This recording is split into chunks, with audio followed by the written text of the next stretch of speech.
Hollywood is off to an incredibly rough start in 2025, but business is going to be picking up in July, specifically with three major releases that I've talked about a little bit, mostly because I take a look at the quality of most of those and realize that we're not going to be in for a good time. It might be a profitable time, but it's really tough to say because I can't necessarily pinpoint what's going to be the best performing one. I got a little bit of an indication on that one, but if all three are going to make $1 billion, I'm not entirely sure. If none of them make $1 billion, I'm not entirely sure either, but in the form of a Jurassic World rebirth, it's very likely that that one's going to make the most out of this, unholy trinity that is on display here in a couple months' time. And then you've got Fantastic Four, you got Marvel's offering, which is, just really hyped up as being very important for them, where they're going to start taking things seriously. And remember, RDJ in the post-credit scene is probably going to be a big draw for the first week, and then it's going to fall off a cliff afterwards. So we know that the quality is not going to be there because, again, this is a bunch of WandaVision people coming over and doing their first film ever. I know, right? Marvel with inexperienced staff on high-profile productions. Stop me if you've heard this before. So I don't really know if the hype that is kind of there online is going to end up translating to butts and seats in July. It's not exactly as much of a sure thing as I would put it for Jurassic World, because even with just the absolute dog water quality that the writing and the characters have provided with the reboot Jurassic World sub-franchise, all of those films regrettably have made $1 billion, but they have all started to fall off, and Dominion, while still breaking into that 10-digit group, just barely did so. And that's, what is that, 6 years removed at this point in time? But we'll see, man. Jurassic as an IP still has the monopoly on high quality, or at least perceived high quality dinosaur movies. So I still think that one's going to end up making the most money in July. And then Fantastic Four, I legitimately don't know, man, because you see the apathy with Cap 4. You already know what's going to be coming with the Thunderbolts, so it's really tough to see. Is there going to be a knock-on effect, or is everybody just going to go, oh my god, Fantastic Four, oh my god, Doctor Doom's coming. You remember the Avengers? Well, somebody's got to, because we don't really know who the team is, but you remember they're going to be coming next. It's going to be so great. But then, of course, to round out the trio, that's Superman. And legitimately, I do not know how to gauge this film. Okay, of the three, this is the one that I hope is the best, because for Marvel, I've given up on them a long time ago. But when it comes to Superman, I've never been alive. Okay, like I can go back and watch the Dick Donner 1978, or Superman 2, his cut of that, if I want to see a good Superman film. But the ones that have been released in my lifetime, like Returns and anything with Snyder's Reign and Misery, like none of those are good. None of those are even approaching good. Returns is overlong and bad with a couple of cool shots, and Zack Snyder, well, that's just Murder Man. That's not Superman. So I really hope that James Gunn knows what he's doing. But then when I say James Gunn knows what he's doing, it's like, oh god, that is a crapshoot in and of itself. So this is a film that could make $500 million or $1 billion plus, and I wouldn't be shocked either way. But this is also one of the films that I would point to as a specific example for as good, okay, and I'm recording this before I've seen or heard any reviews of Daredevil Born Again. Like, for as good as the marketing has been for Daredevil Born Again, you could say the polar opposite about Superman. Everything around this has been a marketing disaster, okay? That trailer popped a rating real quick, just showing that there is interest in the film. It's just, how well is that going to translate? Because nobody has talked about it since that teaser, okay? And every time that James Gunn flaps his yap, you have to realize that, about 3/4 of the shit that he says are absolute falsities, and the rest of it is infuriating. And what, the Guy Gardner, Nathan Fillion Green Lantern teaser that went out during the Super Bowl, and that's the only thing that you did? Market your make-or-break film? Like, it's so wild, right? And then you start to hear some things behind the scenes that Warner Brothers is doing some weird stuff with this. And then you also hear about the quality of the film itself. And well, boy, Superman test screenings continue to raise concerns as insiders share mixed reactions on quality. It does come across and seems like we've been talking about this for quite a long time, because we have been talking about this for quite a long time. There have been internal screenings of this film, and it hasn't been well received for months at this point in time. Go back to, the tail end of last year, and yeah, we heard something about, internal screenings not going over all that well. Okay, and now as we're getting closer, we're still a few months out, but some of the new updates, man, doesn't exactly inspire confidence. Conversation surrounding James Gunn's Superman continues to be a roller coaster, as fresh rumors suggest the film may not be shaping up as well as Warner Brothers Discovery and DC Studios had hoped.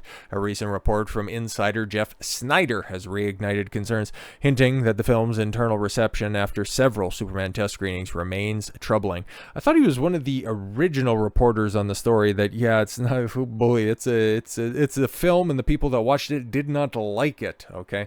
Snyder, yes, an industry insider, initially shared positive feedback in his newsletter regarding Superman's progress. However, shortly after publishing, he was contacted by a trusted source who contradicted that narrative, warning that the film is still struggling. He's struggling. During an episode of the Hot Mic podcast, Snyder revealed, "I got a call from my best source after that newsletter. He said, 'Great newsletter tonight. You got one thing wrong, and that's about Superman,' which I continue to hear is terrible." Though he stopped short of providing detailed specifics, Snyder suggested that the additional information he is not yet willing to disclose. He also hinted at skepticism regarding James Gunn's transparency about the film's state. Yeah, or even just, hey, look, we got these tax documents, and why is the budget for this thing, north of $350 million?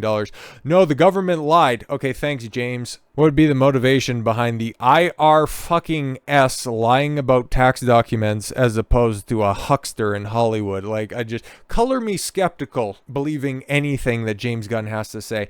If he has the take that the sun rises in the east and sets in the west, I'm going to have to do a double take, because that guy has about as much of my trust as Amber Heard does. But yes, continuing to point to previous instances where Gunn dismissed industry leaks, such as the recent Clayface rumors. Oh, yeah, right, yeah.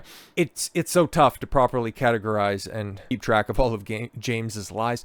Now, regardless of the film's actual quality, and Warner Brothers Discovery and DC Studios are making moves to ensure it succeeds. Yeah, because they need it to succeed. There's a lot of money behind this, and there's a lot of future earnings behind this as well. Because when we talk about Warner Brothers, it's normally on the gaming side of things, because that has been a catastrophe for the better part of a year, especially with Suicide Squad Killed the Justice League, and most recently the shit canning of the Wonder Woman game, where in 2024, Warner Brothers Games marked down $400 million.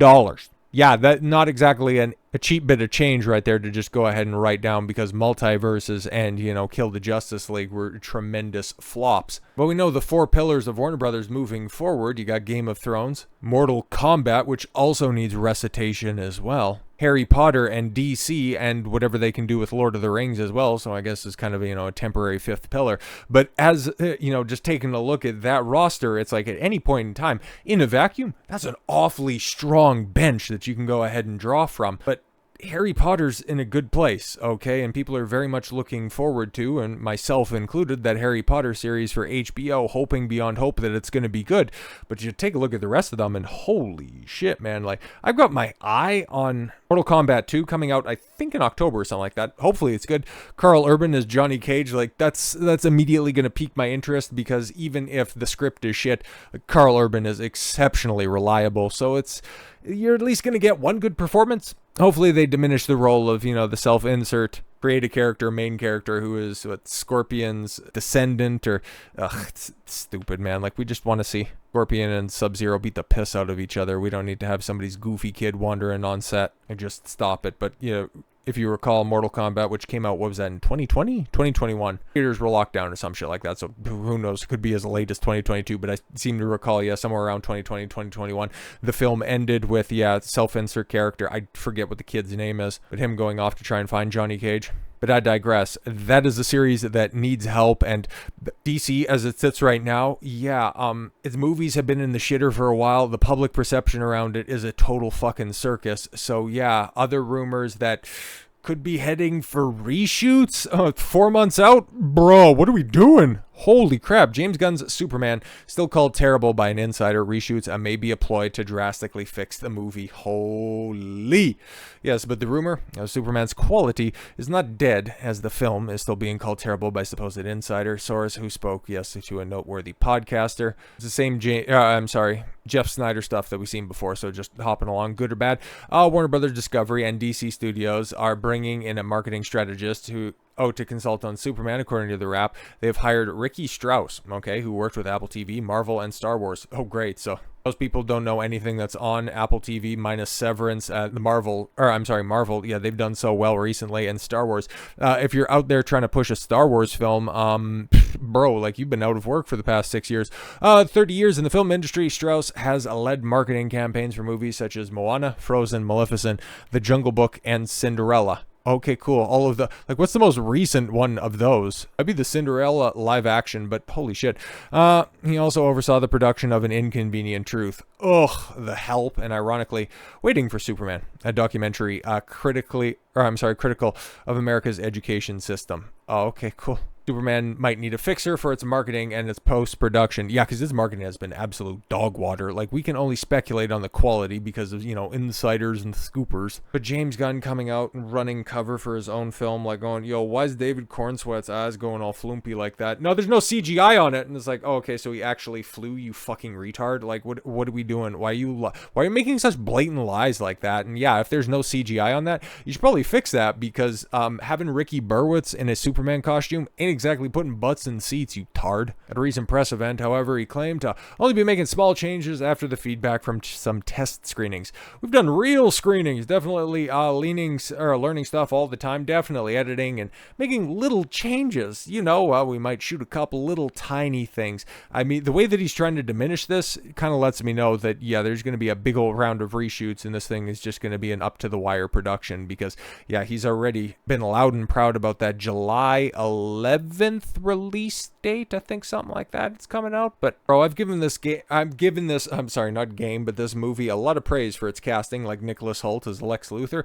Excellent stuff. David Corenswet, funny flying scene aside, is a pretty decent cast for Clark. I remember Lois Lane looking mid as hell, but then also it's like Lois Lane is never a stunner on the same plane as like Mary Jane or similar superhero side pieces, and having a white guy play Jimmy Olsen, I mean, that was very much a shock. And James Gunn also saying that this, no, it's going to be a standalone film. This isn't a launching point for not for the MCU, but for the DCU. It's like, bro, we see how many characters that you have just crammed into this stuff. Yeah, the previously mentioned Guy Gardner, and then you got, Metamorpho, Mr. Terrific, Hawk Girl, the list goes on and on. Supergirl's probably going to be popping up in this. We know that this is just chock full of bullshit, and you want to launch a universe off of this when, oh my god, the perfect example is right there. Marvel Phase 1. It was so easy to replicate, but for everybody who has tried and failed to kickstart their own cinematic universe, they have neglected the cardinal rule of creating a cinematic universe. Make one good fucking movie. So with all that said, thank you all very much for the gift of your time. I've been Don Consuelo. I want you to follow your gut and get after it. Take care, everyone.